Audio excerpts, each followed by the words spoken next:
The United States has launched a major retaliatory strike operation in Syria, hitting Islamic State targets in a multi-wave attack package.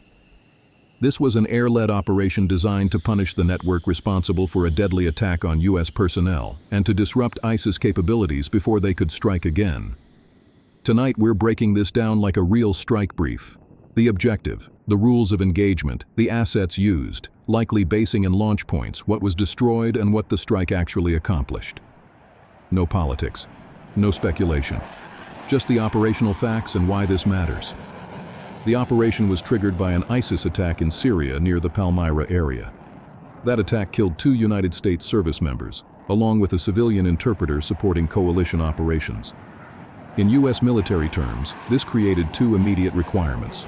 First, protect forces by reducing the enemy's ability to repeat the attack, and second, restore deterrence by showing that targeting U.S. personnel has immediate consequences. Once the decision is made, the clock moves fast. Intelligence builds a target set, planners match targets with aircraft and munitions, lawyers review the legality and proportionality, and the strike package gets assigned launch windows. The mission objective was not to win Syria, it was narrower and very specific. Degrade ISIS operational capability in central and eastern Syria. That means destroying the practical tools that let ISIS function as a fighting force. Command posts that coordinate attacks, weapons depots that feed fighters, training locations that produce new manpower, and logistics nodes that move ammunition and supplies. There's also a second objective that matters just as much: deterrence. When the U.S. retaliates, it tries to hit targets that create real friction for the enemy, forcing them to scatter, go underground, and spend time rebuilding instead of planning the next ambush. So the goal is to reduce tempo. Make the network smaller, slower, and less capable. Now, rules of engagement, because that determines how this operation is executed.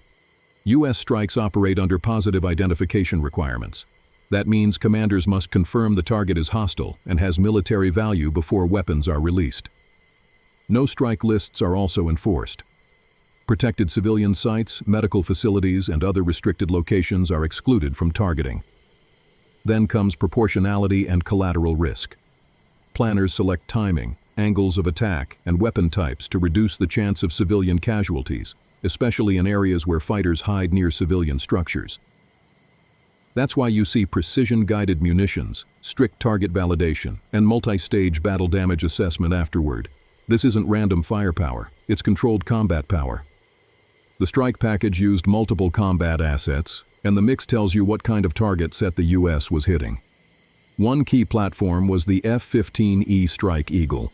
That aircraft is built for deep strike, long range, heavy payload, and the ability to deliver precision-guided weapons against hardened or defended targets. The F-15E is used when you need to hit multiple target types in one sortie: structures, vehicles, caches, and infrastructure, while still being able to defend itself and coordinate with other aircraft. Another major asset was the A-10C. The A-10 is used when targets are more exposed, dispersed, or mobile. It can loiter, identify targets in real time, and deliver sustained close air support firepower over a target area. Rotary wing and ground fires were also part of the operation, which usually means the U.S. expected follow-on movement after the first strike waves. AH-64 Apache helicopters are often used for armed reconnaissance. Once bombs hit fixed locations, surviving fighters try to flee, disperse, or relocate weapons. Apaches are built to hunt those moving targets and strike quickly. Then you have HIMARS. This is precision rocket artillery. It allows commanders to hit fixed targets with speed and accuracy from ground launch positions, adding another layer of strike pressure without needing additional aircraft overhead. Coalition aircraft also participated, including Jordan's Air Force, expanding coverage and increasing the number of simultaneous strike lanes.